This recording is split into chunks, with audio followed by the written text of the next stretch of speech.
ઘણા લોકો ગાડી વેચતી વખતે માત્ર એક એગ્રીમેન્ટ બનાવીને વાહન આપી દે છે, પરંતુ શું તમને ખબર છે કે કાયદા પ્રમાણે માત્ર એગ્રીમેન્ટ પર વાહન વેચાણ માન્ય છે કે નહીં? જો તે ગાડીથી અકસ્માત થાય, કોઈ ગુનો થાય અથવા ટ્રાફિક દંડ આવે તો જવાબદારી જૂના માલિકની આવશે કે નવા માલિકની?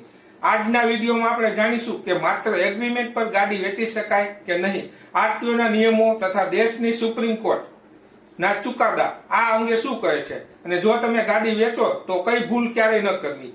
આ વિડીયો દરેક વાહન માલિક માટે ખૂબ જ મહત્વનો છે.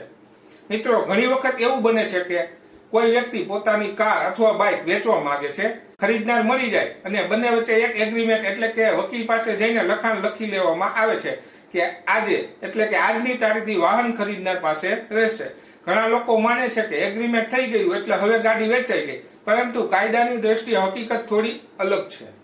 ભારતમાં દરેક વાહનનું રજીસ્ટ્રેશન આરટીઓ એટલે કે રિજિયોનલ ટ્રાન્સપોર્ટ ઓફિસમાં જ થાય છે. જ્યારે કોઈ વાહન ખરીદવામાં આવે ત્યારે તેની આરસી બુક અથવા આરસી કાર્ડમાં માલિકનું નામ નોંધાયેલું હોય છે. હવે જો તમે ગાડી વેચી દો અને માત્ર એગ્રીમેન્ટ બનાવી લો પરંતુ આરટીઓમાં માલિકી ટ્રાન્સફર ન કરાવો તો કાયદેસર રીતે ગાડી હજુ પણ જૂના માલિકના નામે જ ગણાશે. આ બાબત હજુ ઘણા લોકોને ખબર નથી અને પછી મુશ્કેલીમાં ફસાઈ જાય છે. ધારો કે તમે તમારી ગાડી કોઈ વ્યક્તિને માત્ર એગ્રીમેન્ટ ઉપર આપી દીધી, પછી તે વ્યક્તિ ગાડી લઈને બહાર જાય અને અકસ્માત કરે. એવામાં પોલીસ સૌથી પહેલું શું તપાસશે? તે તપાસે છે કે આ ગાડી આરટીઓમાં કોના નામે છે. જો આરટીઓમાં હજુ પણ તમારું નામ હશે તો શરૂઆતમાં પોલીસ તમને જ જવાબદાર માનશે, પછી ભલે તમે કહો કે ગાડી વેચી દીધી હતી. ઘણા કેસોમાં એવું થયું છે કે ટ્રાફિક દંડ, અકસ્માત કેસ અથવા ગુનામાં પણ જૂના માલિકને પોલીસ સ્ટેશન જવું પડ્યું છે. તેથી માત્ર એગ્રીમેન્ટ ઉપર વાહન વેચવું તે સુરક્ષિત નથી. મહત્વપૂર્ણ કાયદેસર સિદ્ધાંત: ભારતમાં વાહન માલિકી અંગેનો મુખ્ય કાયદો છે મોટર વ્હીકલ એક્ટ 1988. આ કાયદા મુજબ વાહનનો માલિક તે જ ગણાય છે જેનું નામ આરટીઓ રેકોર્ડમાં નોંધાયેલું હોય. સુપ્રીમ કોર્ટનો મહત્વનો ચુકાદો નવીન કુમાર વર્સિસ વિજય કુમાર 2018, તેમાં કોર્ટે એવું કહ્યું કે ઓનર એટલે આરટીઓ રજિસ્ટરમાં જેનું નામ છે, ભલે ગાડી માત્ર એગ્રીમેન્ટથી વેચી હોય અથવા અન્ય વ્યક્તિ પાસે કબજો હોય, છતાં કાયદેસર જવાબદારી રજિસ્ટર માલિક જ ની રહેશે. માત્ર એગ્રીમેન્ટ બનાવી ગાડી વેચી અને આરટીઓમાં નામ ટ્રાન્સફર ન કરાવ્યું તો અકસ્માત થાય, પોલીસ કેસ થાય, દંડ આવે તો તે શરૂઆતમાં જવાબદારી જૂનો માલિક જેનું નામ આરસીમાં હોય તે જ ગણાશે. આપણા ગુજરાતમાં પ્રેક્ટિકલ સ્થિતિ એવી છે કે કોર્ટ સામાન્ય રીતે આ જ બાબત જુએ છે: આરસી બુકમાં નામ કોનું છે, આરટીઓ ટ્રાન્સફર થયું છે કે નહીં. માત્ર એગ્રીમેન્ટને પૂર્ણ માલિકીનો પુરાવો માનવામાં આવતો નથી, તે ફક્ત સહાયક પુરાવો ગણાય છે.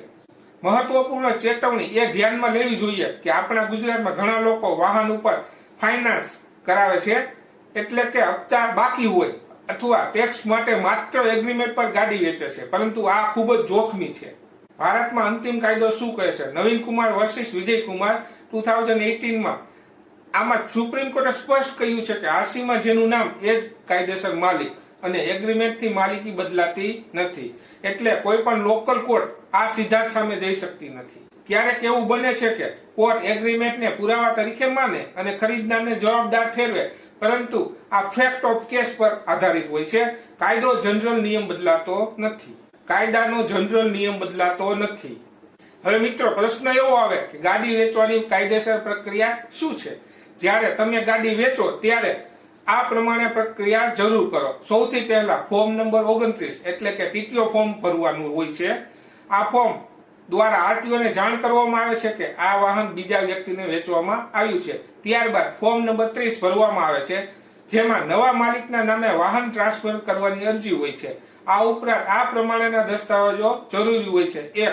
RC book, insurance policy certificate, PUC, ખરીદનારનું આધાર કાર્ડ અથવા આઈડી પ્રૂફ, એડ્રેસ પ્રૂફ. આ બધું આરટીઓમાં સબમિટ કર્યા પછી માલિકી ટ્રાન્સફરની પ્રક્રિયા શરૂ થાય છે.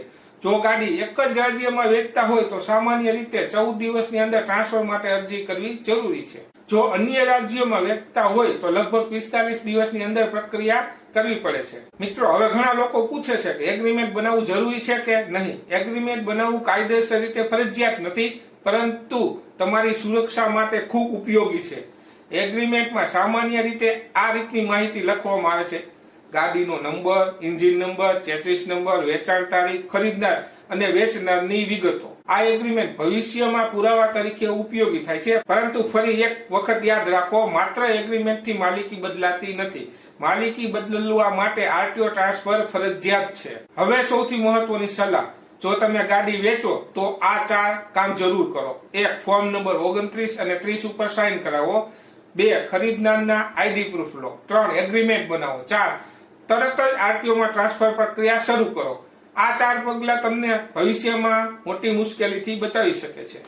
ઘણા લોકો આ બાબતને નાની સમજી લે છે, પરંતુ એક નાની ભૂલ મોટી કાનૂની સમસ્યા બનાવી શકે છે. જેથી જ્યારે પણ ગાડી વેચો ત્યારે કાયદેસર રીતે આરટીઓ ટ્રાન્સફર જરૂર કરાવો. મિત્રો, આવી જ કાયદા અને તમારા અધિકારો વિશેની સંપૂર્ણ અને મહત્વપૂર્ણ માહિતી માટે અમારી ચેનલને સબસ્ક્રાઇબ કરો અને વિડીયો તમારા મિત્ર સાથે જરૂર શેર કરો. આભાર.